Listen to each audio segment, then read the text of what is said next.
On est live, bonsoir les amis, bonsoir à tout le monde. Je suis Julien, pour ceux qui ne me connaissent pas encore, de la team Passion Triathlon. Bienvenue dans cette émission Insider, votre émission dans laquelle on partage, on va partager un peu tout, hein. On partage que ce soit les récits de certains athlètes, la passion de notre sport, donc en triathlon et en trail plutôt, en longue distance. On vous partage également nos astuces en tant que professionnel de santé. On partage toute la partie technique, nutrition, la partie comme natation, pardon, technique. On a pu partager des choses ensemble sur la course à pied, sur le vélo. Voilà, plein de thématiques sur la préparation mentale, la préparation physique, l'entraînement en général pour pouvoir vous faire progresser, que vous preniez un maximum de plaisir et vraiment que vous kiffiez vraiment vos entraînements, vos courses, etc., etc. Vous donner le meilleur de ce qu'on sait faire et pouvoir vous accompagner à tout ça. Donc ce soir, une thématique qui, je pense, plaît à énormément de monde ou alors ne plaît pas à beaucoup de monde. Parce que forcément, c'est un sujet qu'on aborde beaucoup. Beaucoup de gens nous posent des questions tous les jours. Qu'est-ce qu'il faut manger, que ce soit dans la vie de tous les jours, que ce soit en course, que ce soit vraiment avant, pendant, après la course. Donc ce soir, vraiment, du coup, on est allé chercher la diététicienne. Donc on va lui poser ces questions. Maëva, diététicienne spécialisée en nutrition du sportif et en nutrition du sportif de longue distance. Elle est également enseignante à l'école de diététique de Montpellier, donc en nutrition du sportif. Donc du coup, on a vraiment la professionnelle à qui on va pouvoir poser toutes ces questions. On applaudit. Alors, j'ai plus l'applaudissement, mais on applaudit Maëva. Bonjour. Bienvenue. Merci d'avoir de répondre oui, présente. On va attendre quand même un petit peu que les gens se connectent. Il y a encore pas beaucoup de monde. Donc pour les gens qui nous rejoignent, voilà. Donc petit live sur la nutrition. Donc ce soir, on est avec Maëva. On va répondre un peu à toutes les questions. Donc on a déjà eu pas mal de questions, hein, on va y répondre. Donc on a surtout Mélanie là nous a déjà blindé de questions. Donc on va prendre le temps d'y répondre gentiment. Ce soir au programme. Donc on va voir que ce soit l'alimentation de tous les jours, que ce soit également donc l'alimentation équilibrée. On va voir également, on va parler d'index glycémique, chose qui, je pense, tu es d'accord, est une chose qui est hyper importante. On va parler de troubles du transit. Hein. S'il y en a qui ont des problèmes de transit, on va vous donner des solutions. Déjà, peut-être analyser un peu pourquoi on a des troubles du transit pendant les courses, qu'est-ce qu'on peut faire pour y remédier. On va parler d'hydratation, on va parler également de nutrition sportive, de barres, de gel, de boissons. Donc voilà, on va passer tout ça en revue. Si cette thématique vous intéresse, je vous invite à liker la vidéo, vous la partagez à vos amis pour que ça puisse apparaître dans leur fil d'actualité et qu'on puisse vraiment partager tout ça ensemble ce soir. Maëva, bienvenue, merci encore une fois. Je te laisse te présenter à l'auditoire pour les gens qui ne te connaissent pas encore. Qu'est-ce que tu fais dans la vie? Pourquoi tu fais ça? Et pour peut-être t'orienter un peu plus dans le domaine sportif. Déjà, merci à toi de m'avoir invité. Du coup, tu as dit un peu tout, quoi. Donc, oui, je suis diététicienne spécialisée dans le sport. Je suis enseignante donc, pour des masters en nutrition du sportif sur la nutrition du sport et des compléments alimentaires. Mais je suis également diététicienne nutritionniste dans un SSR, donc un centre de rééducation. Donc, je fais un peu tout ça. Je suis triathlète depuis mon plus jeune âge. On l'oublie. Ouais, on l'oublie, hein. Nageuse de base, mais triathlète depuis mon plus jeune âge. J'ai un peu arrêté ce sport en étant étudiante et je me suis remise une fois rentrée dans la vie active et depuis, je continue. Même si j'ai une petite blessure qui me fait me mettre un peu en stand-by, mais... Justement, pour ceux qui l'ont pas vu, on a fait une vidéo avec Maëva sur la chaîne YouTube de Passion Triathlon. Qu'est-ce qu'on va faire quand on est blessé, comment reprendre la course à pied lorsque l'on est blessé, les choses à ne pas faire. On est allé voir Maxime qui est donc un kinésithérapeute qui est certifié par la clinique du coureur, qui est également enseignant à la clinique du coureur. Donc il a pu vraiment nous apporter toutes les bases du coup de la blessure, de la quantification du stress mécanique, qu'est-ce que l'on doit faire, qu'est-ce que l'on ne doit pas faire. Et justement, Maëva suit un protocole de la clinique du coureur pour reprendre. Avant de rentrer dans le vif du sujet, du coup, comment se passe cette reprise? Alors, la reprise se passe bien. Après, on y va étape par étape parce que ça reste encore assez douloureux. Mais bon, je vois le bon bout et ça fait du bien de recommencer des sorties course à pied, des petites sorties vélo. Top, super. Mais j'ai pas les Bon, muscles. est-ce que vous êtes motivé? J'ai pas vu passer de like, j'ai pas vu passer de cœur. Je veux voir une ribambelle pour la nutrition ce soir. Vraiment, là, vous avez à faire ce soir. C'est comme si vous avez une consultation diététique directement offerte en live. Vous pouvez lui poser toutes vos questions. Alors, on ne pourra pas vous peser, peut-être heureusement. Après ce confinement, je pense qu'on n'a peut-être pas forcément envie de monter sur l'impédance. Mais voilà, profitez-en pour répondre à toutes ces questions. Du coup, on va commencer, hein. On a des questions. On avait, alors du coup, voilà, la première question, est-ce que c'est important de spécifier la nutrition du sportif? En quoi ça va être différent de la nutrition, on va dire, du commun des mortels, d'un tout à chacun, de monsieur ou madame lambda? Il y a vraiment des choses à mettre en place quand on est sportif par rapport à quelqu'un d'autre? Oui, alors il va vraiment falloir faire très attention à son alimentation. Il faut savoir qu'en tant que sportif, on dépense plus en termes d'énergie que monsieur et madame lambda. Donc déjà, dans ces cas-là, il va falloir consommer plus, mais attention, pas de la mauvaise qualité. Donc on sera vraiment sur des produits de qualité, on sera sur effectivement une consommation et des calories. Donc si vous voulez compter en calories, on sera sur des calories qui seront plus élevées, mais des apports qui seront nécessaires pour justement la performance, mais qui vous feront pas grossir. Ok. Bon, on va aller voir tout ça. Du coup, alors au niveau des questions, est-ce qu'il y a déjà une question qu'on peut répondre? Donc les boissons, on verra ça juste après. Ça aussi, ça, on verra ça juste après. Non, parce que du coup, on va quand même essayer de les faire dans l'ordre, hein, parce que là, on a plein de questions. Donc Mélanie Ah, vous a donné 6 questions déjà, ok. mais du coup, on est plutôt dans des conseils pendant la course, etc. Si vous êtes OK, donc déjà des pouces, on va le faire dans l'ordre. On va commencer par l'alimentation équilibrée, l'alimentation de tous les jours et l'alimentation du sportif. Alors, on est d'accord pour dire déjà qu'il ne faut pas que ça soit un truc où on va se casser la tête tous les jours, hein. On Mhm. n'est pas des athlètes professionnels, il faut que ça reste avant tout un plaisir. Charles pourra nous le témoigner avec la fameuse pizza Avec reblochon sa après pizza. course. Mais bon, il s'en sort pas trop mal, hein. Il fait quand même un beau résultat à la Diagonale des Fous, donc c'est quand même On voilà. notera qu'il a quand même pas pris de pizza avant la Diagonale des Fous et qu'il a quand même suivi mes conseils. C'est vrai, exactement. Il avait une timeline en plus à respecter. Donc voilà. Donc du coup, voilà. Donc ce qu'on disait, est-ce qu'il faut avoir une alimentation équilibrée? Est-ce que vous avez une alimentation spécifique en tant que sportif? Voilà. Si on vous a mis la petite question, répondez-nous. Du coup, dans la vie de tous les jours, qu'est-ce qu'on va faire? En quoi on doit changer et qu'est-ce qu'on doit faire par rapport à, on va dire, quelqu'un, on a dit, voilà, de lambda qui va avoir ses dépenses énergétiques peut-être plus restreintes qu'un sportif et un sportif de longue distance. Alors, il y a une différence justement en termes de prise en charge en fait nutritionnelle quand on est un sportif de longue distance et un sportif de courte distance. Parce que déjà, on va pas consommer non plus les mêmes nutriments et au même niveau. D'accord?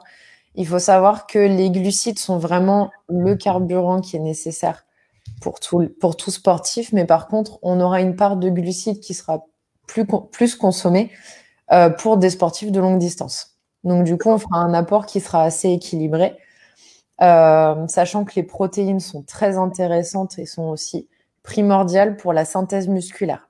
Donc, c'est-à-dire pour la récupération, mais aussi pour la fabrication des muscles. Donc, si Donc vous ça voulez. veut dire quoi? On doit manger des pâtes toute la journée, des shakers de protéines? Non, non, faut rester sur une alimentation équilibrée. Alors, quand je dis alimentation équilibrée, on va apporter en fait des protéines en quantité normale, voire légèrement plus élevée. D'accord? Euh, Après, voilà, ce sera recalculé en fonction de vos sensations, si vous êtes plus ou moins bien, vos performances également. On partira sur des glucides qui sont dits complexes. Donc, ben, les pâtes, oui, c'est bien, mais c'est bien aussi de passer sur des pâtes complètes, du riz, des pommes de terre et d'alterner, mais aussi des légumes. Les légumes sont primordiaux même quand on est athlète, parce que ça nous ramène énormément d'hydratation, ça nous ramène des antioxydants et des minéraux qui sont indispensables. D'accord. Donc on mange pas que des pâtes. Non, on mange pas que des pâtes. La pizza partie, du coup, C'est pasta partie, je crois. pasta, pardon, j'ai dit quoi? Pizza Bah, partie? pasta partie la veille au soir. tout dépend derrière si tu tolères les pâtes carbonara ou On, ce qui est proposé, quoi. on en parlera juste après, exactement. Donc du coup, en période d'entraînement, donc on va dire qu'il est indispensable du coup d'augmenter sa ration énergétique de tous les jours. Mhm. Donc on augmente un peu les consommations de glucides parce que on a besoin de ces glucides pour pouvoir aller s'entraîner. Aujourd'hui, on voit pas mal de choses sur les lipides, sur la synthèse des lipides, sur l'utilisation des lipides comme carburant, etc., etc.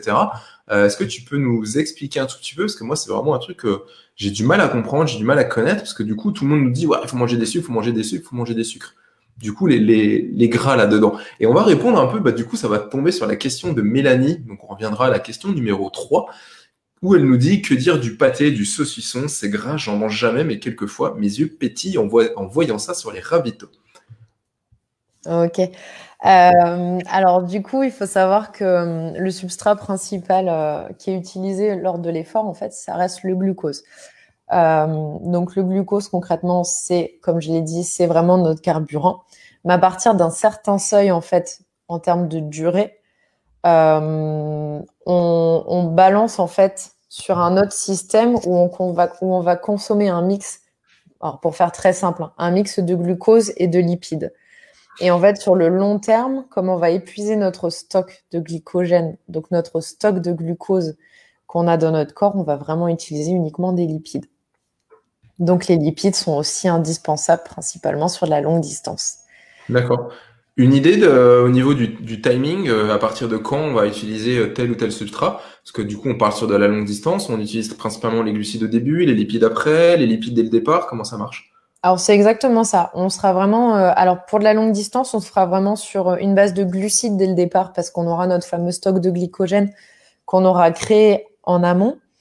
Et généralement, à partir de 8-9 heures, on commence à passer vraiment vraiment au niveau des lipides. Il faut savoir que derrière, il faut continuer à apporter des glucides pour éviter de consommer ce stock de lipides. Parce que là, on arrivera vraiment à épuisement du corps. Et c'est pas le but recherché dans une performance. On est d'accord.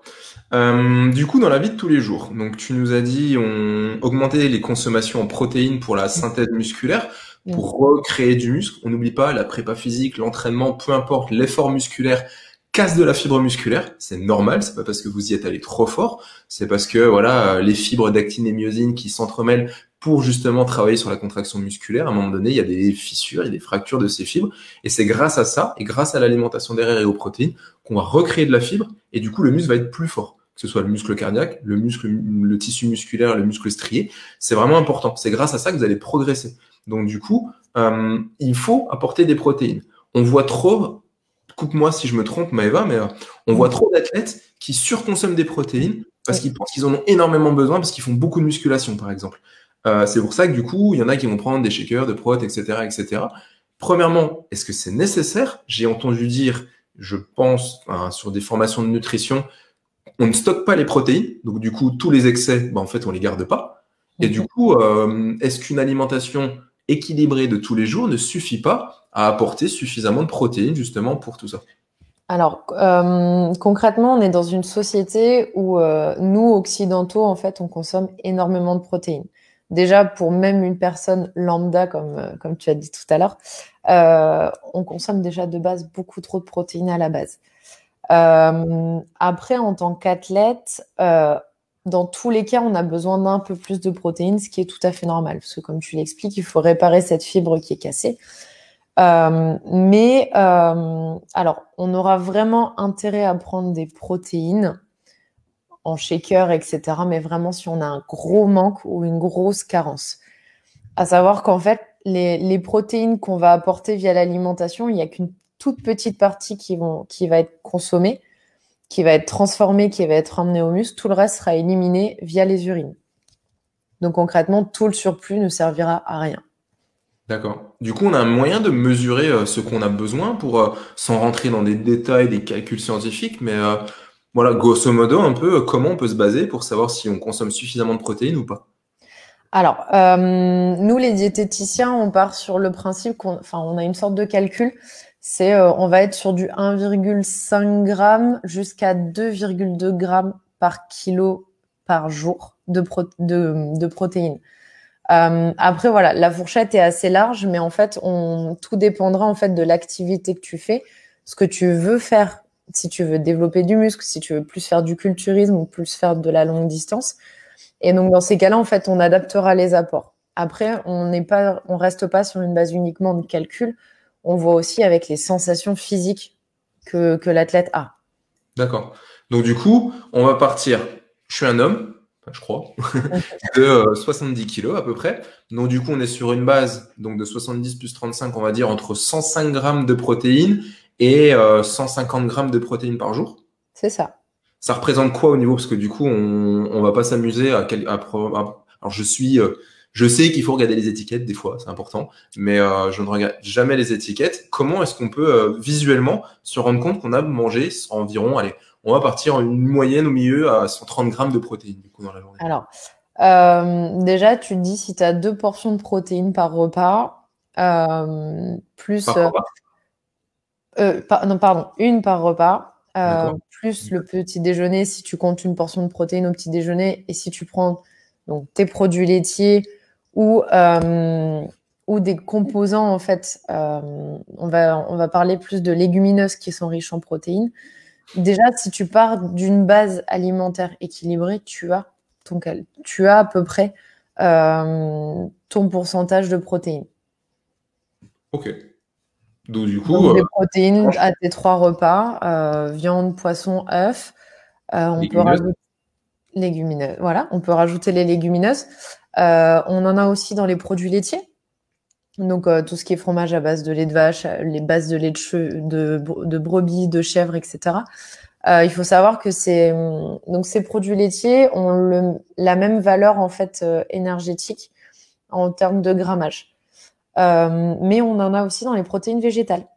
Et donc les protéines végétales, on en trouvera donc en termes une très très bonne protéine qui s'assimile très très bien, c'est le soja. Et donc la protéine de soja, c'est l'équivalent de la protéine de l'œuf ou de la caséine. Donc c'est très très très bien assimilé. Ok. On parle pas ici de gens avec des intolérances, avec des vrais troubles d'allergie, etc. On part sur voilà, un sportif, on va dire entre guillemets lambda, où on n'a pas forcément ces problématiques. Donc les Qui n'a conseils qu'on aucun donne, trouble digestif. Et comment? qui n'a aucun trouble Voilà. digestif et qui aime tout. Ok. Et on est d'accord que avant toute, on va dire, test, etc., toujours pareil, on vous conseille d'avoir l'avis d'un professionnel de santé, que ce soit un médecin dans un premier temps, une diététicienne nutritionniste diplômée, éventuellement spécialisée en nutrition du sportif, qui puisse vous apporter tous les conseils que vous avez besoin à vous, personnaliser à vous-même. Attention, on est là pour vous donner des bases, pour améliorer vos entraînements, améliorer vos courses, etc. La vie de tous les jours également. Après, voilà, on fait des tests. Attention à ne jamais mettre sa santé en péril. On va répondre à quelques questions parce que du coup, alors on avait répondu à Mélanie, on reviendra sur Mélanie sur les aliments pendant la course, on reviendra également sur les boissons. On n'a pas parlé du pâté et du saucisson. Ah, le pâté et le saucisson. Alors, pourquoi le pâté et le saucisson font de l'œil à Mélanie? C'est parce que du coup, peut-être que elle mange trop de sucré et donc du coup, elle alterne pas forcément assez avec du salé et du coup, en fait, le corps réclame aussi cette petite part lipidique. Et en fait, au plus on est épuisé, au plus en fait notre cerveau va réclamer en fait. Donc, si tu es épuisé en termes de sucre, ben, ton cerveau va réclamer du sucre. Si tu as besoin de lipides, ton cerveau va réclamer des produits gras. Et c'est peut-être pour ça, je sais pas forcément comment tu manges en course, Mélanie, mais c'est peut-être justement à cause de ça et c'est ton corps qui t'envoie ce signal-là, comme quoi tu as vraiment besoin de lipides. Donc du coup, vu que je mange des gâteaux tous les après-midi, c'est parce que je mange trop gras le reste de la journée alors. Je sais pas. On a Inès qui nous demande donc est-ce que la diététique alors quelle est la diététique attends, je comprends pas la question. La diététique du sportif qui a 10 kilos en trop, c'est quoi? Merci beaucoup. Je comprends pas trop la question.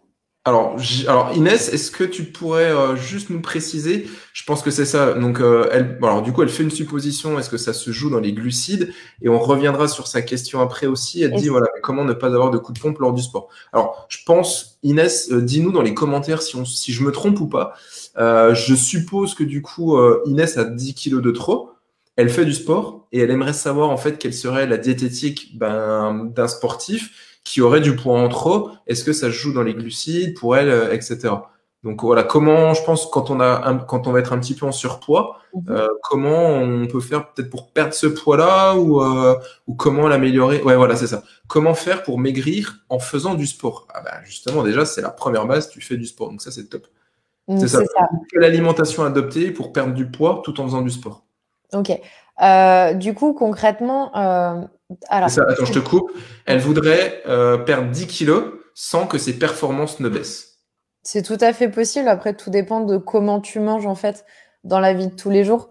Moi, j'ai l'exemple d'une athlète qui mangeait bien et concrètement très équilibré. Le problème, c'est qu'en termes de portions d'aliments, elle n'était pas assez bien et en fait, du coup, elle n'arrivait pas à perdre et en rééquilibrant tout ça, elle a réussi à perdre du poids et sans même perdre ses performances, mais même en améliorant en fait. Donc, tout dépend comment tu manges dans la vie de tous les jours. Je ne saurais pas forcément là t'en dire plus parce que je ne te connais pas, je connais pas ton histoire de vie. Mais voilà, il faut savoir que c'est très particulier, c'est propre à chacun. Ok, super. Du coup, elle posait la question de, je suppose que tout se joue dans les glucides. Alors, est-ce qu'il faut ralentir les glucides? Il faut... Pas forcément.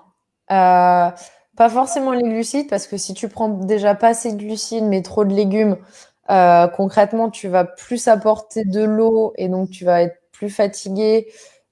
Tu feras peut-être une rétention d'eau Non, ou il y a beaucoup de quelque choses. chose comme ça. Le poids, c'est pas que de la graisse, quoi. Voilà. Et il faut savoir aussi que si tu apportes trop peu de glucides, dans ces cas-là, ton corps va se mettre en stand-by. Et c'est-à-dire qu'en fait, du coup, il va consommer moins. Et donc, du coup, tout ce que tu vas assimiler, tu vas prendre du poids. Ok. Du coup, elle nous a répondu également. Alors, on a Lolo qui nous dit qu'il a arrêté l'alcool. Très bien. Alors, Lolo, vu que tu as rouvert le bar hier, ou aujourd'hui, ou la semaine dernière, enlève-moi d'un doute. Je suis pas sûr, quand même. Je voudrais voir ton bilan et voir tes gammes AGT. Le café a diminué ou pas? Comment? Est-ce qu'il a diminué ses quantités de café? Ah, Lolo, est-ce que tu as diminué tes quantités de café? Bonne question. Inès qui nous répond, ouais, voilà, l'alcool, ne parlons pas de choses qui fâchent, et elle nous dit que du coup, elle a tendance à manger trop sucré et alcool. Donc, est-ce que du coup, si on joue déjà sur ces parties-là, est-ce que ça peut l'aider déjà à perdre du poids? T'auras gagné énormément là-dessus. Après, garde-toi quand même toujours des petits créneaux de plaisir. Et Ouais. il faut jamais les enlever et toujours se garder ces petits créneaux de plaisir. Sinon, en fait, on risque de partir en fringale et de tout exploser, quoi. D'accord. Et du coup, elle nous dit, ouais, super. Est-ce qu'on peut compenser avec un peu plus de protéines pour ne pas avoir faim? Alors, du coup, pas forcément, parce que justement, on a une alimentation qui est trop hyper protéinée, comme je l'ai dit. Par contre, ce qui peut être très intéressant, c'est de fragmenter ton alimentation. Donc, au lieu de te faire 3 gros repas dans la journée, tu vas du coup réduire on va dire, admettons, ton déjeuner. Et en fait, tes desserts, tu vas les garder pour un peu plus tard. Et en fait, là, l'avantage, c'est que tu auras plus ces sensations de faim. Et cette faim extrême, tu n'auras pas forcément envie de manger du sucré, des Kit Kat ou des fingers, etc. Et tu mangeras quelque chose d'un peu plus sain vu que c'est normalement tes desserts. D'accord. Elle nous dit comme les bébés. Les Kit Kat ou les... Les collations, ouais, Ah, comme les bébés, mais c'est génial et ça marche tellement bien en fait. Ça évite en fait de faire 3 gros repas, de se goinfrer pendant ces 3 repas, de potentiellement avoir des troubles digestifs, que ton corps en fait du coup pour lui il a un surplus en fait. Tu lui apportes un surplus rien qu'avec ce repas et en fait le surplus ton corps il sait pas quoi en faire donc ce qu'il fait c'est il le transforme et il le transforme en matière grasse. Donc exact. si on peut juste limiter ça et diviser les repas. Moi, pour l'instant, c'est une des meilleures solutions que j'ai trouvées. Ça marche très bien. Bon. Du coup, tu lui as donné envie de manger des Kit Kat, apparemment. Désolée. Manger toutes les 3 heures comme les bébés. Ouais, c'est important, les collations, on nous pose souvent la question, mais en fait, la collation, elle est censée être là pour vous apporter ce que vous n'avez pas pu manger à votre repas. Donc, ça sert à rien de se goinfrer pour manger toutes vos quantités. Par contre, voilà, vous êtes, elles sont là pour apporter, voilà, ce que vous n'avez pas pu apporter pendant le repas. C'est pas du plus. Comment? C'est pas du plus. C'est pas du plus, exactement. Nico qui nous pose une question, on va y répondre juste après, donc c'est hyper intéressant. On va revenir un peu sur les questions de Mélanie, parce que du coup, Mélanie nous avait quand même laissé des gros paris. On va parler un petit peu d'hydratation avant de revenir à une question sur les sucres par Nicolas. Donc du coup, boisson d'effort ou eau à l'entraînement? Tout dépend de la durée de l'entraînement. Donc du coup, parfait, ça nous fait la transition parfaite. Qu'est-ce qu'on boit à l'entraînement? Oula. Qu'est-ce qu'on boit à l'entraînement? Comment on va l'adapter en course? Est-ce qu'il faut boire à l'entraînement? Qu'est-ce qu'on va boire en fonction des durées d'entraînement? Est-ce que c'est important de boire quand on part courir moins d'une heure? Si on part sur un trail de 3 heures, une sortie vélo, etc. Qu'est-ce que tu conseilles? On va parler de l'hydratation pour l'instant. Il y a beaucoup de questions. Non, qu'est-ce qu'on boit? Et en fonction de la durée de l'entraînement, c'est ce que tu as dit. Du coup, en fonction de la durée d'entraînement, donc on va adapter en fait l'eau et on va soit ajouter, soit la boire pure. Il faut savoir que quand on fait moins d'une heure d'entraînement, apporter de l'eau sucrée, ça ne sert à rien, entre guillemets, d'accord? Dans le sens où le fait de consommer ça, alors le fait de faire votre activité pendant une heure, vous allez pouvoir compenser après votre perte en fait en glucides. Après, on conseille à partir d'une heure d'effort de rajouter un petit peu de glucides pour justement maintenir en fait ce stock et pouvoir perdurer justement sur la durée et pouvoir terminer votre effort sans non plus être épuisé et avoir vraiment envie de sucre à la fin de votre entraînement. Par contre, quand on passe plus d'une heure et demie d'effort, on va aussi demander de rajouter du sel. Donc des glucides plus du sel. Pourquoi du sel? C'est tout simplement pour compenser en fait la perte de minéraux liée en fait à votre transpiration. Top. Donc du coup, à l'entraînement ou en course, c'est la même chose. C'est la même chose. Voilà, une alimentation, une alimentation, mais une hydratation régulière, de petites gorgées régulièrement pour pouvoir justement arriver au volume qu'on a besoin toutes les heures. Et peu importe que ce soit un entraînement ou en course. C'est pas parce que on a beaucoup d'athlètes qui nous disent, par exemple, voilà, c'est la course, il faut tout que je cale. Mais on n'oublie pas une chose, c'est que tout doit se tester avant la course. On teste pas un truc le jour de la course. Donc du coup, à vos entraînements et à votre course, c'est exactement la même chose. Et encore plus en longue distance. On ne fait pas d'improvisation. Alors souvent, j'ai la question, la question qu'on me dit souvent, c'est j'arrive pas à boire en course à pied. J'arrive pas à boire, donc je bois pas. Moi, je fais des sorties de 3 heures, je bois pas. Et du coup, je suis fatiguée, etc. En fait, il faut vraiment se dire qu'il faut s'entraîner. Il faut entraîner en fait votre estomac à pouvoir encaisser en fait une petite quantité d'eau progressivement. C'est comme quand vous courez. Vous commencez par marcher, vous faites du 10 km/h, puis après, vous passez à 11, à 12. Alors, marcher à 10 km/h, t'es balèze quand même. Vous courez à 10 km/h. Et en fait, l'estomac, c'est la même chose. Il faut l'entraîner, il faut faire petit à petit. Du coup, on va tenter une gorgée par-ci, une gorgée par-là. Et puis après, on va tenter 2 gorgées par-ci, 2 gorgées par-là. Du coup, en fait, on n'essaye jamais en fait de dire à votre, faut jamais commencer par boire 500 millilitres en une heure. Vous n'y arriverez pas. Votre estomac, il va pas du tout apprécier. Vous allez courir, vous allez sentir l'eau là qui saute dans votre estomac. Quand vous avez cette sensation-là, c'est que vous avez déjà trop bu. Et concrètement, que votre estomac, il a du mal en fait à l'assimiler. Inès qui nous redemande du coup en dessous d'une heure, est-ce qu'on boit ou pas? Est-ce que parce que du coup en cas sous une heure, elle boit pas.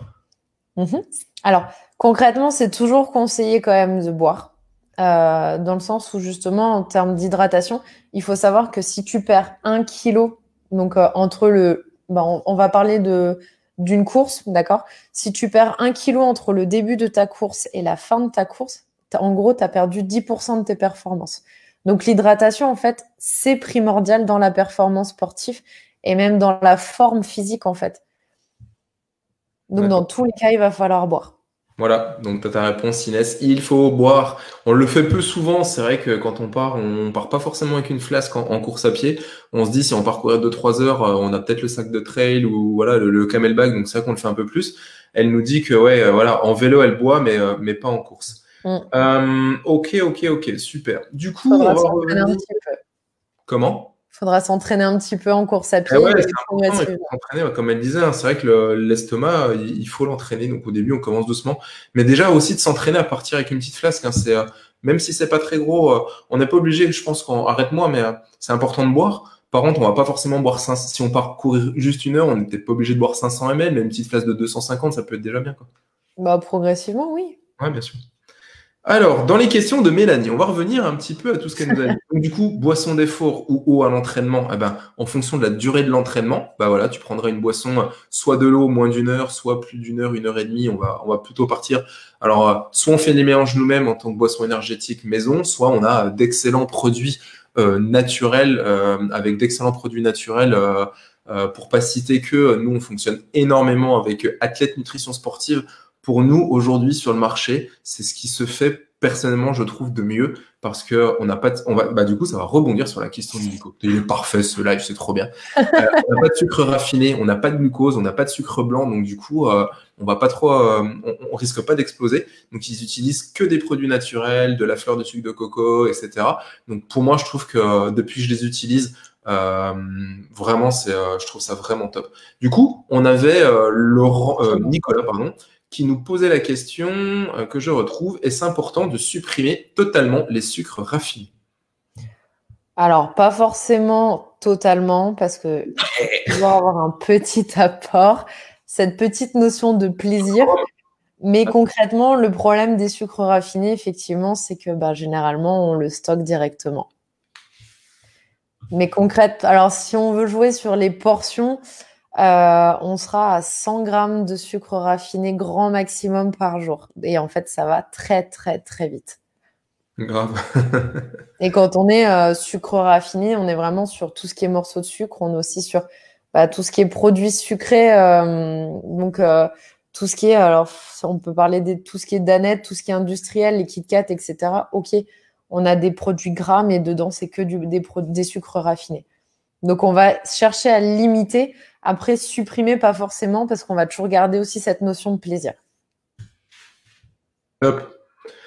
Alors, quand on va revenir un petit peu aux questions, donc dans le chat, est-ce que ça vous plaît un peu toutes ces questions? Franchement, on apprend quand même énormément de choses, on passe en revue beaucoup, beaucoup de choses. Est-ce que ça vous plaît? Je veux voir passer des cœurs là, je veux voir passer des likes là, vas-y, il faut que ça s'emballe un petit peu. Inès qui rigole, oui, elle nous parle de rhum arrangé. Est-ce que du rhum arrangé? Alors, tous les rhums sont bons pour la santé, hein. Donc voilà, est-ce Ça que... dépend ce qu'on met dedans. Comment? Bah, si on met des bons fruits et des petits trucs comme ça, un petit rhum arrangé de temps en temps, ça fait toujours du bien. Non, mais c'est trop bien. On est en train de préparer une jarre de 8 litres en plus, donc c'est le top là. Est-ce que ça vous plaît? Allez, faites passer des cœurs là. Je veux voir des cœurs, des cœurs, des cœurs, des cœurs, des cœurs, des cœurs, des cœurs et des cœurs. On va mener une question de Lidéric. Ouais. On y reviendra du coup juste après. Lidéric, on répond à ta question vraiment là dans 2 minutes. C'est hyper intéressant. Du coup, on va finir avec du coup boisson, ça c'est bon. Le pâté, c'est bon. Ok. Du coup, elle demande, quand on a un coup de barre, Oui. qu'est-ce qu'on peut consommer pour redonner la pêche lors de coups de barre en ultra ou même en courte distance? Le coup de barre, généralement, c'est énormément dû à ce manque de glucides, en fait. Donc là, dans ces cas-là, on va plus passer sur effectivement des sucres rapides. Il faut savoir que dans l'effort, on va éviter tout ce qui est sucre lent. On va privilégier vraiment les sucres rapides, donc tout ce qui est barre énergétique, gel énergétique, et toute cette gamme-là, en fait. On va éviter par contre tout ce qui est produit très sucré et très gras. L'objectif aussi, c'est effectivement, donc dans l'ultra trail, on va aussi apporter donc des glucides complexes pour apporter de l'énergie et sur de la plus longue durée, mais toujours en alternance. Mais du coup, en cas de coup de barre, vraiment des produits qui seront, avec des sucres très rapides. Ok. Mais du coup, on a toujours cette peur du coup de barre, enfin de l'hypoglycémie réactionnelle. Est-ce que même quand on est dans le coup de barre, on prend du sucre, est-ce qu'on risque pas après de retomber ou qu'est-ce qu'il faut faire dans le coup par la suite pour éviter que ça revienne? Alors, l'hypoglycémie réactionnelle, elle est assez rare concrètement dans le sport. Si enfin, si on prend bien régulièrement notre alimentation et qu'on apporte du sucre très régulièrement, et je dis bien très régulièrement, on n'aura pas ce problème. Effectivement, si on n'a rien mangé depuis 1 heure et demie et que là, d'un coup, on ramène quelque chose de très sucré, effectivement, on pourra avoir une hypoglycémie réactionnelle. Mais dans ces cas-là, il faudra reprendre un rythme où ben, on va essayer de réguler ça et du coup, ben, augmenter entre guillemets ses apports. Top. Du coup, on va répondre à Lidéric. Alors, Lidéric, que je retrouve ta question. Lidéric. Donc, Lidéric fait du triathlon en Alpha Ironman, 4h30 d'effort. Alors, moi, je dis bravo, parce que 4h30 d'effort sur un Iron, Bravo. un Alpha, ça envoie le pâté. J'intègre très peu de légumes dans mon alimentation par mauvaise habitude et méconnaissance de ces aliments. Triathlète, donc sur Alpha Ironman, quels légumes dois-je privilégier? Est-ce qu'il y a des légumes à privilégier quand on fait de la longue distance? Est-ce que tous les légumes sont bons? Lidéric, si tu es encore là, est-ce que tu peux juste nous dire, moi, il y a un truc qui m'intéresse, est-ce que tu manges beaucoup de glucides et est-ce que tu manges beaucoup de pâtes et de pâtes blanches? Est-ce que dans ton alimentation, tu as l'impression, une sensation de manger beaucoup de pâtes, peut-être par habitude, peut-être par croyance de tout ce de tout ce qu'on t'a appris, etc. Voilà, ouais, 4h30 champion, ça c'est sûr. Du coup, Maëva, les légumes. Tous les légumes sont super importants parce que chaque légume va apporter ses propres minéraux, ça va apporter ses propres vitamines. On aura plus ou moins de fibres dans tel ou tel légume, on aura plus ou moins d'eau dans tel ou tel légume. Donc c'est très très intéressant de vraiment varier en fait son alimentation et varier ses légumes. Mais il n'y a pas de légumes à privilégier en fait. C'est en fonction de tes goûts. Mais concrètement, si tu aimes tous les légumes, il faut que tu varies le plus possible. Ok, est-ce qu'on a répondu à ta question? Après, Pareil voilà, pour il les... peut être en mauvaise habitude et méconnaissance. Bah après, mes connaissances, oui, c'est normal. Après, c'est voilà, tout. Il faut savoir que tous les légumes sont riches aussi en oligo-éléments, en minéraux. Et concrètement, les minéraux et les oligo-éléments, tu n'en trouves pas énormément dans tout ce qui est glucides et dans tout ce qui est protéines. Donc c'est vrai que c'est vraiment cet élément clé en fait qui va pouvoir t'aider et limiter aussi des carences si tu as. Ok, super. On a Mélanie qui nous posait encore la question. Mélanie, elle n'avait pas là ce soir, je crois qu'elle ne pouvait pas participer, elle regardera le replay. Que faire si l'organisme ne tolère pas d'aliments gras, cas de vomi ou pas faim? Donc si on a vomi par exemple pendant une course, si on n'a pas faim, etc., et que bah, le gras ça passe pas, qu'est-ce qu'on peut faire? Bah, tout dépend quel aliment on prend. Après, comme d'habitude, enfin, comme on l'a dit, il faut vraiment tout tester à l'entraînement, jamais rien tester en course à pied, en compétition. Après, si le produit gras passe pas, on va dire, si le saucisson passe pas, bah, essaye de repartir sur autre chose. Essaye de trouver un aliment qui est, alors, en fonction de l'organisation, je sais que dans les trails, ultra trails, ils proposent de la purée et des choses comme ça. S'il y a moyen de te faire apporter euh, comment je peux dire ça? Si tu Un peux te ravito faire personnel? toi-même Pardon? Un ravito personnel? Oui, voilà. Bah, le ravito personnel, en fait, tu jongles de là-dessus, en fait. Je sais que j'ai conseillé à Charles, en fait, Charles avait trouvé une compote, en fait, très sympa, à base de patates douces, et c'était de base pour sa fille. On avait regardé ensemble les ingrédients et la composition du produit. En fait, ça manquait justement de lipides. Et donc il a joué un peu le chimiste parce que je lui ai demandé de rajouter un peu d'huile d'olive dans ces petites gourdes et de remélanger en fait, de mélanger en fait pour apporter aussi cette petite part de lipides. Et il a trouvé ça top. Donc même s'il a joué le chimiste, j'ai Grave. pas eu de retour négatif et c'était chouette. Bah, vu le résultat, non, non, c'est sûr. Bon, après, il a eu des problèmes de vomi, mais c'était pas à cause de ça. On a fait une émission, d'ailleurs, si vous voulez retrouver l'émission sur la Diagonale des Fous de Charles, c'était hyper intéressant. C'était vraiment, il nous a expliqué bah, toute la prépa, toute l'après-course, les peurs, les craintes, le départ, toute la course, comment s'est passée la course jusqu'au finish de la finish line. Donc, vous retrouvez pareil, hein, la vidéo, vous pouvez la retrouver sur la chaîne YouTube de Passion Triathlon. Lidéric, donc qui ne mangeait pas de légumes, va commencer à consommer des légumes et en fait il mangeait des pâtes et riz complet avec des patates douces. Donc super. Donc ça c'est C'est bien. vraiment intéressant quoi. Du coup une thématique qu'on n'a pas abordée que j'avais dit qu'on aborderait. Bah, oh, quelle transition encore, c'est génial. L'index glycémique? Index glycémique, on l'applaudit. Alors du coup, est-ce que c'est intéressant? Alors qu'est-ce que l'index glycémique? Comment on va l'utiliser dans la vie de tous les jours, mais surtout comment on va l'utiliser en course? Alors, l'index glycémique, en fait, c'est la capacité qu'un aliment a, en fait, à te faire monter ta glycémie dans le sang. Sachant que derrière, ça va jouer, en fait, sur tes hormones qui sont l'insuline et le glucagon. Sachant que l'insuline va justement diminuer donc ta glycémie, le glucagon va faire augmenter ta glycémie. Au plus un aliment a un index glycémique élevé, au plus en fait ta glycémie va augmenter et du coup ben tu risques derrière de faire une hypoglycémie réactionnelle. C'est dommage, j'ai pas mon schéma, je fais toujours des dessins d'habitude. Ah, je peux pas connecter l'iPad et j'ai pas. Alors attendez, ne bougez. Vas-y, continue. J'essaie de trouver le Et du schéma. coup en fait donc quand on a un index glycémique qui est très élevé en fait on risque forcément ou très facilement en fait de faire une hypoglycémie réactionnelle, d'avoir faim. Du coup, d'avoir ce fameux coup de mou, d'avoir faim et d'avoir envie encore de manger du sucré. Il faut savoir en fait qu'il y a énormément de choses, enfin, il y a énormément de facteurs donc qui varient en fonction de l'index glycémique. Pour exemple, du coup, l'aliment type avec un index glycémique qui est très élevé, c'est le sucre blanc ou le pain blanc. D'accord.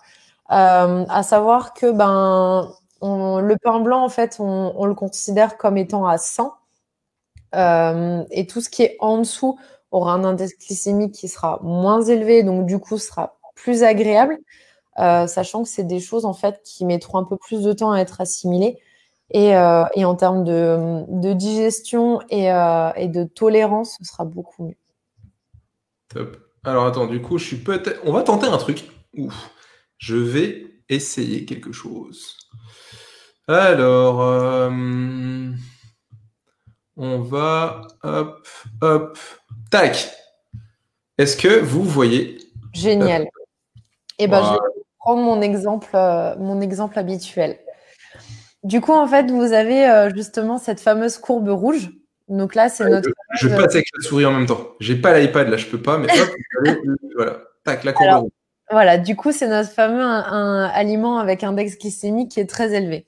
Du coup, en fait, vous avez donc l'aliment qui augmente énormément. Du coup, dans votre sang, vous allez sécréter énormément d'insuline.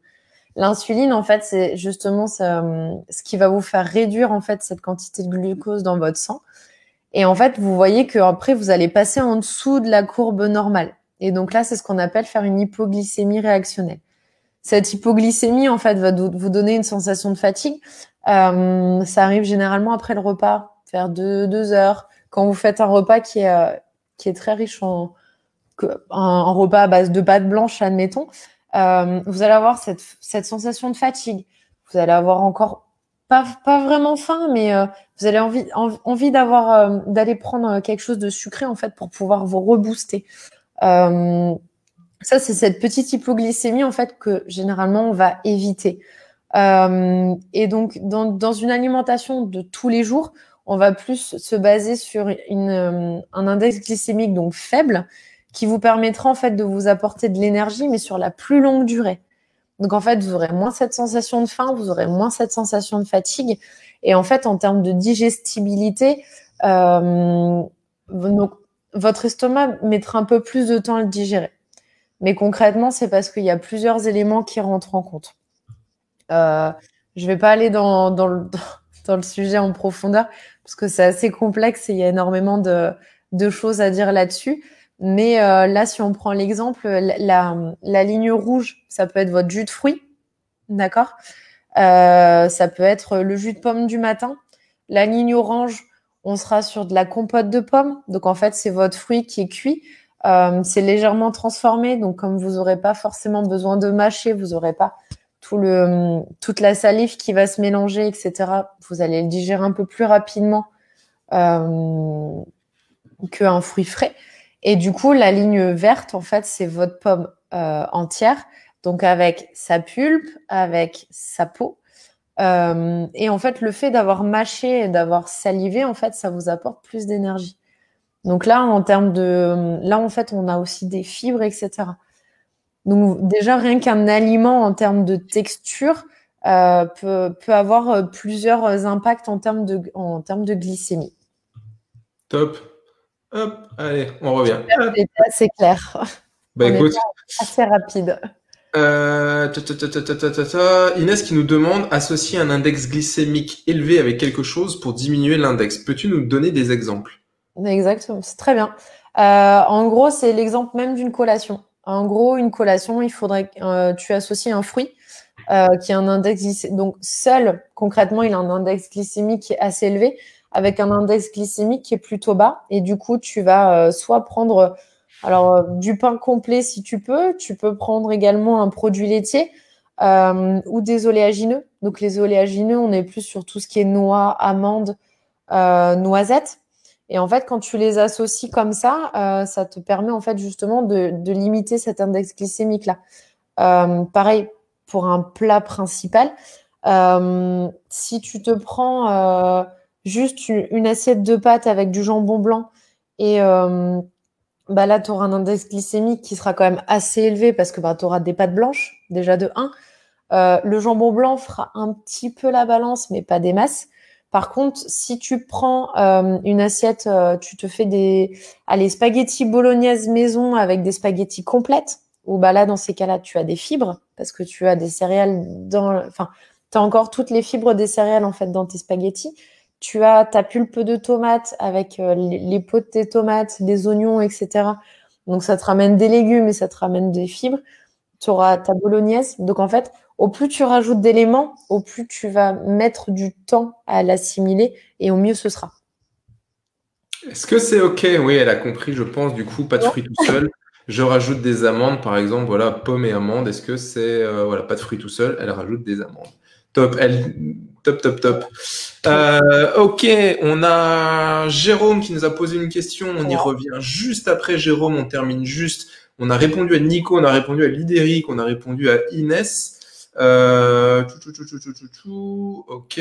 Bon, juste. Comment? Mélanie, on a répondu à toutes ces questions. On va revenir à Mélanie. Il y avait juste Inès qui nous dit, est-ce que, moi je vais y répondre quand même. Donc oui, il vaut mieux manger des aliments complets, comme Maëva l'a dit. On a encore, alors j'ai jamais le nom, mais on a l'enveloppe, on a la petite pellicule qui entoure le blé dans l'aliment complet qui est présent et qu'on a besoin en fait, qui est nécessaire pour une meilleure digestion, plutôt un blé qui va être raffiné, une pâte blanche où elle a perdu en fait tout ça. Donc oui, c'est mieux parce que du coup, elle nous dit voilà, elle est du sud et les pâtes. Eh ouais, mais les pâtes, les Italiens, c'est peut-être ce qu'ils font de pire au final. C'est bon, mais c'est ce qui vous fera dormir. Et c'est pour votre santé si vous voulez prendre du poids, si vous voulez, si vous voulez être fatigué en permanence, fatiguer vos surrénales, fatiguer vos reins, fatiguer votre pancréas, mangez des sucres blancs quoi. Et des pâtes blanches, je veux dire. Donc c'est vraiment faites attention. C'est vrai que c'est mieux pour la santé. Après, on peut y aller progressivement en partant sur des semi-complètes. Hein. Ouais, bien sûr. Très progressivement, et puis, mais effectivement, c'est meilleur. Et puis, ça te permettra aussi de manger en moins grande quantité aussi. Mélanie, il nous restait 2 questions, donc il y en aura une pour terminer. Il nous reste 12 minutes pour ce live, on va accélérer un tout petit peu. Donc coca ou boisson pétillante, bien ou pas, car gaz, air dans l'estomac et ventre. Donc du coup, elle nous dit, est-ce que c'est bien de boire du coca ou de l'eau pétillante parce qu'il y a du gaz? Mais du coup, ça fait peut-être de l'air dans l'intestin, dans l'estomac et dans le ventre. Quel est ton avis? Alors, déjà, on va séparer le coca et l'eau gazeuse. Parce que coucou Mélanie, elle vient d'arriver. Salut Mélanie. Du coup, alors le coca, on est sur du produit qui est très sucré et gazeux. Et l'eau gazeuse, on est sur du produit salé. Donc, je préfère séparer les deux. Alors, le gaz, ce sera vraiment en fonction de la tolérance de l'athlète à voir. Après, ce qui est toujours intéressant, c'est de dégazer l'eau. Et donc, c'est-à-dire la secouer pour pouvoir enlever ces bulles, en fait, justement pour éviter tout ce qui est air et limiter les ballonnements. Mais après, le gros avantage de l'eau gazeuse, c'est qu'en fait, on a énormément de minéraux aussi. Moi, la première fois sur mon premier Iron, quand j'ai explosé, il n'y a plus que l'eau pétillante qui passait. Je pouvais plus rien boire. Il y a aussi en fait cette sensation de salé en fait. Comme il y a ce petit goût de salé en fait en bouche, tu as l'impression que, alors même ton corps, hein, il a l'impression que c'est autre chose que ton eau sucrée ou le coca. Et c'est sûr que c'est beaucoup plus agréable. Et sur des efforts de longue distance, c'est bien de varier en fait entre sucré et salé parce qu'au bout d'un moment, il y a un écœurement, il y a un dégoût. Et faut limiter. Après, le gaz, tout dépendra de la tolérance. Yes. À tester. Le coca, on va dire non. Hein. Le coca, ça reste quelque chose d'hyper sucré. Ça va vous faire monter la glycémie. Exemple personnel, vraiment, premier Iron en brun, j'explose j'ai énormément envie de coca en haut de la côte Chalvet. Je me dis, allez, c'est bon, le vélo est bientôt fini et tout. Je bois un verre de coca, j'ai soif, je prends un coup de chaud et je mange trop, je bois trop et 10 km après à pied, j'explose, mais littéralement, quoi. Je pouvais plus rien boire, je pouvais plus rien manger. Alors après, du coup, j'ai explosé. À ce moment-là, j'ai fait le choix de boire que du coca. Donc, il y avait un ravito tous les 2 km. Je prenais un verre de coca, un verre d'eau. Je mélangeais l'eau avec le coca, histoire de casser un petit peu. Je buvais 2 gorgées, je jetais et je refaisais pareil au ravito d'après. Donc après, attention, si on fait... ouais, Inès qui nous dit, le Coca-Cola Light, oui, je sais, c'est de la bip. Ouais, c'est pareil, c'est pareil. Mais, de toute façon, ça fera un pic de sucre. Et si vous commencez à en consommer, par contre, continuez. Ne vous arrêtez pas. Si ça passe, il faut en consommer. Toutes les 10 minutes, il faut boire du coca. Si possible, pas pur, diluez-le avec de l'eau. Par contre, il faut continuer, quoi. Surtout, faites pas cette erreur de se dire, allez, c'est bon, ça passe, pump-up, on repart. Vous allez vous dégommer, quoi. Lolo qui nous dit qu'il mélange le coca avec la ceinture sur les ravitaux. Est-ce que c'est bien? Alors avec Lolo, ça avait été vu en termes d'apport sucré. Après, Lolo, faut vraiment que tu mettes en place une boisson à l'effort. Pas du Ricard, pas du pastis. Hein. On va y travailler. De toute façon, Lolo, là, il faut qu'on revoie tout ça pour la Diag. Il est sur la Diag cette année, donc là, on va commencer à vraiment aller travailler ça. Nico qui nous demandait si on avait une question de Jérôme, le sirop d'agave. Qu'est-ce que tu en penses rapidement? Moi, je suis pas forcément fan du sirop d'agave. On reste sur du sirop.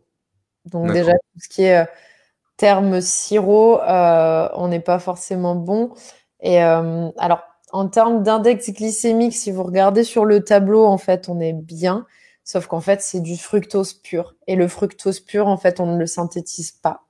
Et on le synthétise très mal. Et donc là, on aura un surplus de fructose et directement stockage en matière grasse. Ok. Inès, je réponds à ta question juste après. Elle nous demande pourquoi est-ce qu'il faut continuer le coca, du coup. Nico qui nous demande... on a dit... Bon, allez, du coup, on y répond maintenant. Voilà. On fait un pic, on redescend. On fait un pic, on redescend. Alors, attends, je reste dans... On fait un pic, on redescend. On fait un pic, on redescend. Si tu fais un pic là, que tu redescends un peu, que tu remontes, que tu retapes, tu vas rester un petit peu haut au niveau de ta glycémie. Il faut éviter de chuter, en fait. La chute, elle va se faire, je trouve, au bout de 15-20 minutes. Donc, du coup, si toutes les 10 minutes, tu continues à boire du coca, ça passera mieux. Par contre, le mieux étant quand même de retarder au maximum la prise de gel ou de coca. À un moment donné, sur la très longue distance, on va en avoir besoin parce qu'on sera pas bien, on va pas se mentir. Enfin, je connais personne à part les pros qui passent toutes leurs courses pump up, quoi. Donc, que ce soit sur une Diag, que ce soit sur un Iron, il y a forcément un moment où mentalement, enfin, je veux dire, le cerveau, il en peut plus et on fait des bêtises. Donc, du coup, ça, on le travaille en auto-hypnose. Cette année, c'est vraiment quelque chose qu'on a mis en place. Si c'est quelque chose qui vous intéresse, n'hésitez pas à nous le demander. Je vous mets, pour ceux qui ne connaissent pas encore, l'adresse mail donc de Passion Triathlon, contact@Passion Triathlon s'il y a des choses qui vous intéressent au niveau de la préparation, que ce soit la prépa physique, l'entraînement, le plan d'entraînement, que ce soit la préparation mentale ou la nutrition, n'hésitez pas. Vous avez le site internet, vous avez tous nos programmes également en ligne, donc n'hésitez pas à aller faire un tour sur passiontriathlon.com. Vous avez tout, que ce soit pour le triathlon, pour le trail, la prépa mentale, mais également la nutrition. On prend vraiment tout dans sa globalité. Ouais, pump up, c'est vrai que faut faire. Ok, pour le coca, on va revenir à Nico, on reviendra à toi Inès juste après, qui nous demande pour le miel au lieu du sucre. Nico, il nous parle de riz et il nous parle de riz blanc. Est-ce qu'il faut prendre, alors le riz blanc style, on va mettre son commentaire à l'écran, le riz blanc style basmati ou thaï, est-ce que c'est la même chose? Non, c'est pas la même chose. En termes de cuisson, on n'a pas le même index glycémique. Si tu veux un riz avec l'index, alors si tu veux un riz blanc avec un index glycémique le moins élevé, part sur du basmati. Top, simple, concis, efficace. Et le riz collant, c'est celui qui a l'index glycémique le plus élevé. Ah ouais, plus ça cuit, plus l'index glycémique il augmente. Donc les pâtes, on les préfère al dente. Très bien. Parce que le temps de cuisson à la cuisson va modifier l'index glycémique. Plus vous cuisez un aliment, que ce soit un fruit ou des pâtes ou un féculent, plus l'index glycémique il va augmenter. On avait Mélanie sur la diag qui nous disait que Jérôme lui faisait boire du thé sucré. Ça passait plutôt bien et lui, il prenait de l'eau et du sel. Le thé sucré, c'est bien. L'avantage, alors, tu restes sur de l'eau, donc c'est bien. Aromatisé, histoire de donner un petit goût quand même, de pas avoir. Alors oui, ça te ramène un petit goût, c'est très bien. Avec le sucre, c'est très bien. Après, là, si on est sur du sucre blanc, ce sera pas forcément top. On va plus privilégier en fait des sucres, des sucres à chaîne longue, donc plutôt de la maltodextrine, qui est en fait qui sera plus longue à assimiler et donc justement qui est plus adaptée sur l'effort de longue durée. Top. La maltodextrine, juste à titre d'information, ça ne se consomme pas uniquement les 3 jours qui précèdent la course. Tout le monde consomme de la malto les 3 jours qui précèdent. On n'a pas le temps de rentrer dedans parce que là, on peut faire un live d'1 heure sur la nutrition, les 3 jours, la semaine qui prépare la course, qui précède la course. On peut vraiment passer 1 heure là-dessus. Donc, si c'est un truc qui vous intéresse, pareil, contactez-nous. Mais voilà, la malto, typiquement, une alimentation équilibrée avec un régime strict les 3 jours qui précèdent, vous n'avez pas besoin de maltodextrine. Par contre, j'ai testé la maltodextrine en course, c'est génial. Personnellement, aujourd'hui, sur la course à pied, après avoir consommé beaucoup de boissons énergétiques avec du goût sur le vélo, sur le marathon du Northman, je suis parti avec de la malto de chez Athlète qui n'a pas de goût. Donc du coup, rien. Ça vous apporte 98% de glucides et elle a pas de goût. Donc du coup, ça casse complètement comment on dit,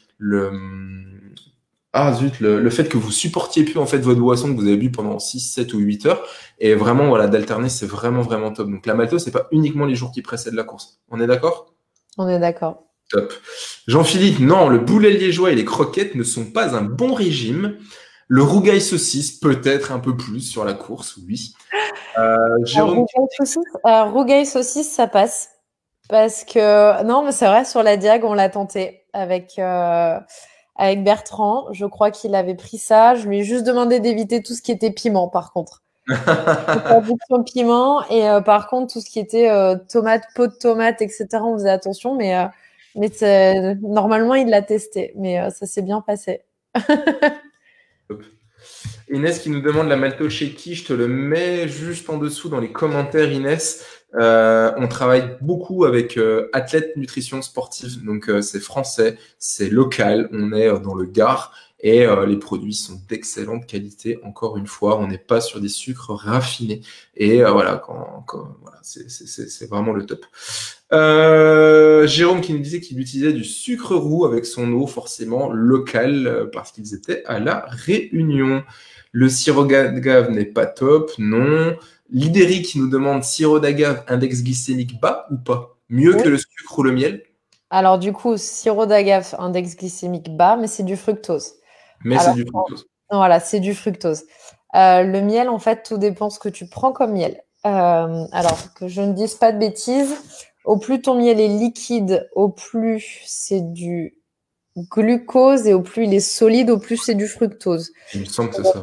Donc en fait, tout dépendra en fait aussi de la texture de ton miel. Après, moi, alors je privilégie quand même le miel parce que c'est pas du produit transformé. Sirop d'agave, je sais pas forcément comment c'est fait, etc. Je pense qu'il y a peut-être un petit peu de transformation quand même. Mais entre du sucre et du miel, il n'y a pas photo, je privilégie le miel. Top. Les amis, ça fait 1 heure qu'on est en live. Alors, je sais pas vous, mais moi, j'ai pas vu passer. On a parlé d'énormément de sujets. On a pris toute la nutrition sportive et on l'a compilé pour en faire un truc de malade. Si ça vous a plu, je veux voir passer des pouces, des cœurs. Je veux pas, je veux vraiment, allez, on y va là. On clique, on clique, on clique, on clique. On vient de vous délivrer là quand même 1 heure de consultation gratuite. Donc, qu'on vous offre, c'est vraiment hyper important. On a Inès qui nous demande, ah ouais, elle a loupé le live du début. Maëva, elle est diplômée en quoi? J'ai loupé le début du direct. Elle est top.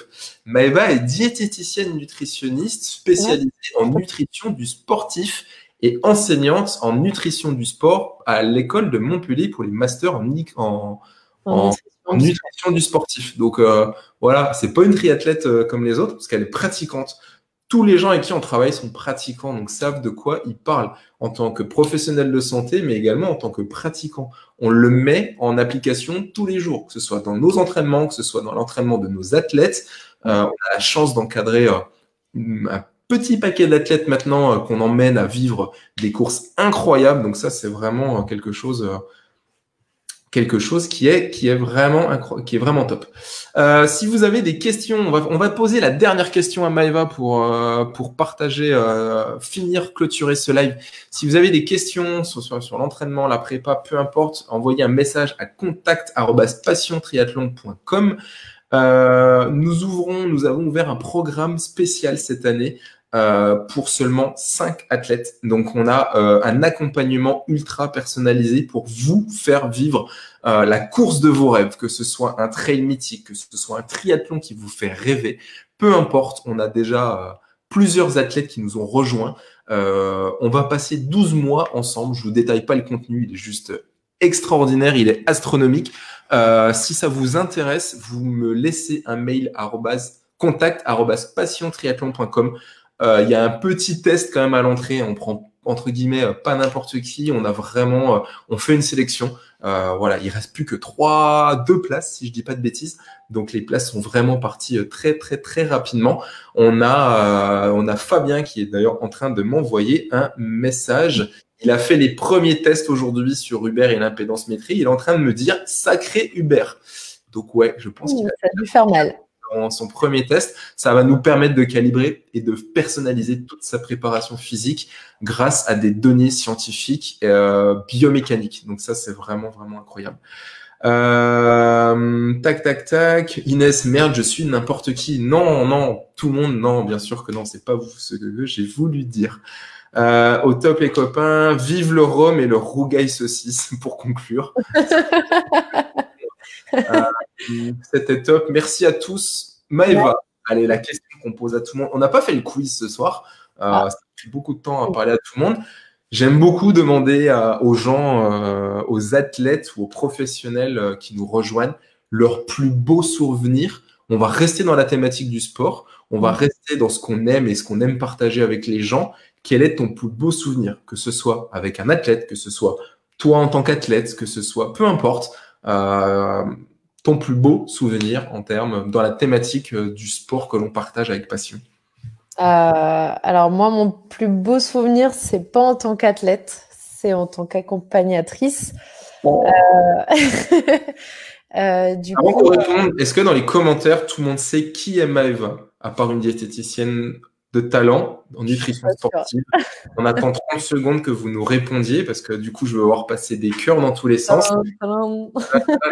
Est-ce que les gens savent qui tu es? C'est là où on va voir si on est suivi. Est-ce que Passion Triathlon a marqué l'histoire du sport? Commence à marquer l'histoire du sport? Et les gens, est-ce que vous savez qui nous sommes? Du coup, on va dire... Je vois pas, c'est horrible, je vois pas les commentaires, je vois pas. Alors, j'ai les commentaires, je les afficherai. On a toujours un petit temps d'écart entre le direct. Inès, on veut savoir. Sur le live, les sous-titres sont générés automatiquement. Qu'est-ce qu'il nous raconte? Je dis Oui, pas de bêtises. Les places très très rapidement. Voilà, on y arrive. Est-ce que vous savez qui est Maëva? Ah, Inès, c'est son premier live, désolé. Eh ben écoute, si c'est le premier d'une longue série, avec grand plaisir. bienvenue. Allez, suspense. Est-ce que tu sais, vas-y, partage-nous du coup, on expliquera aux gens après. Du coup, j'ai eu la chance de partir en Norvège, donc avec mon chéri et deux de nos amis pour pouvoir participer au Norseman. Et du coup, j'ai eu la chance en fait que Julien, qui est juste là, me demande en mariage. Oh là là, on va avoir passé des cœurs. Au sommet du Gauchtat Open. Et bah, voilà mon plus beau souvenir parce que c'est un magnifique moment de partage qu'on a partagé entre amis, qu'on a partagé aussi. La prépa a duré un sacré bout de temps, donc c'était aussi sa course. C'était notre course parce que du coup, il faut du soutien et il y en a. Et c'est un de mes meilleurs souvenirs. C'est pas le meilleur? Bah si. Donc oui, voilà, pour les gens qui ne nous connaissent pas, forcément, il y en a plein qui nous connaissent. Lolo qui nous dit celle qui partage tes roms. C'est pas faux. D'ailleurs, elle m'a offert un super cadeau il y a 2 jours. Elle m'a offert une magnifique bouteille de rhum, donc j'adore le rhum. Elle m'a offert ce t-shirt après Embrun. Je suis elle partage ma vie tous les jours, donc je sais pas si c'est bien ou pas bien d'être avec une diététicienne au quotidien. Vous me le direz. Oh punaise, grave, j'y crois pas, la demande en mariage. Alors Inès, si tu nous connais pas, je t'invite à aller sur le YouTube de Passion Triathlon. Tu vas sur la chaîne YouTube Passion Triathlon, le petit logo blanc et orange. Il y a une vidéo qui est la plus vue sur la chaîne aujourd'hui qui s'appelle Enter the Northman. Donc on a fait un film sur... Attends, je te mets le titre là, Enter the Northman. On a fait un film, on est parti avec un caméraman qui a fait un film magnifique en fait sur l'événement. Donc on partage toute la course, on voit les images de la course, on voit ce qui s'est passé, on voit nos coups durs, on voit vraiment, enfin mes coups durs, on voit vraiment pourquoi l'équipe soutien elle est hyper importante, en quoi Maëva et Thomas ont... C'est grâce à eux que cette course a pu avoir lieu déjà, et c'est grâce à eux que la course a pu vraiment bien se faire et bien se terminer. La vidéo est magnifique, elle dure une vingtaine de minutes, elle va bien jusqu'au générique de fin, après le générique de fin. Comme un Marvel, hein. N'oubliez pas, hein. Comme un Marvel. Donc après le générique de fin, il y a encore un truc. C'est ça, il y a toujours un truc, donc tu verras la belle surprise. C'était une course incroyable. Après cette course est venue l'idée de dire qu'on a envie, on veut, on rêve d'accompagner des athlètes à la conquête de leurs rêves. Donc que ce soit n'importe quoi, n'importe quel rêve. Cette course, je l'ai vécue comme un rêve, je l'ai vécu comme le rêve d'un triathlète qui a eu la chance, l'honneur d'être tiré au sort pour aller réaliser une des courses les plus mythiques au monde. J'ai eu le bonheur de faire toute la prépa avec toute l'équipe qui nous entoure, avec mon associé, avec Maxime, avec qui était là pour me faire la prépa, avec Maëva qui a été présent au quotidien pour partager tout ça. La prépa était difficile, je m'en suis donné les moyens, j'ai vraiment fait quelque chose d'intense. Je voulais aller chercher quelque chose d'important qui était le Black T-shirt. Donc les 160 premiers, on s'était dit allez, peut-être qu'une 100e place, ça serait énorme. Je termine 43e, donc comme quoi quand on fait une prépa vraiment poussé, ultra personnalisé, on fait des résultats incroyables. Cette année, on a Fabien qui nous a rejoint dans ce programme, qui a décidé de réaliser son rêve de préparer Embrun. Donc, on l'accompagnera à Embrun l'année prochaine, jusqu'à Embrun, et en plus de le partager avec sa femme, avec sa famille. En plus, sa femme a un projet personnel durant l'année, donc ça va être une année incroyable. Donc encore une fois, si vous voyez vraiment la passion de tout ça, si on le fait, c'est vraiment pour motiver, pour inspirer, pour le partager avec vous, avec toi. Et si c'est quelque chose qui vous intéresse, n'hésitez pas à me laisser dans les commentaires, n'hésitez pas à me laisser un mail. On peut en parler, on peut en discuter, et c'est vraiment quelque chose qui nous motive d'accompagner ces athlètes tous les jours. Je pense que ça se sent un peu quand même dans la famille. Les athlètes qu'on accompagne. Il y a aussi son entourage aussi. C'est ça, on n'accompagne pas que l'athlète. Fabien, par exemple, sa femme je ne vais pas rentrer dans les détails si elle les regarde, mais ils ont un projet familial hyper important, en plus de la prépa d'un Ironman. Donc, on prend en charge l'ensemble de la famille et on fait que ces 12 mois de prépa soient la plus belle chose, l'une des plus belles choses qui soit arrivée à l'athlète et à sa famille et à l'accompagnement. Donc voilà, génial, vous me faites rêver, passion triathlon, ça se sent. Ben ouais, franchement, je pense que quand on a posé le nom de la marque, c'est venu assez naturellement. Triathlon, oui, après on accompagne forcément les trailers. Il y a Passion Trail qui existe aussi, je crois. D'ailleurs, Passion Trail a quand même déposé son nom après le nôtre. Donc franchement, il est un peu copié. Mais on accompagne des trailers et des triathlètes de la longue distance. Quand on sait faire 3 sports, on sait forcément en faire 2. Enfin, 1 plutôt. Voilou, est-ce que vous avez des questions? On va terminer ça. Loïc, 43e, quelle machine?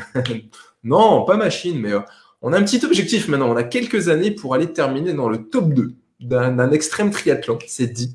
Donc, on a du pain sur la planche. Vraiment, il faut aller sur le podium, il faut aller faire un gagné ou faire 2e d'une de ces courses pour retourner en Norvège, mais cette fois-ci qualifié sur le championnat du monde. Donc, il y a un peu de taf pour y arriver. Donc, ça va prendre un petit peu de temps, mais on lâche pas. On garde l'objectif à long terme. On verra, on y arrive pas, mais chaque étape gravie est une réussite.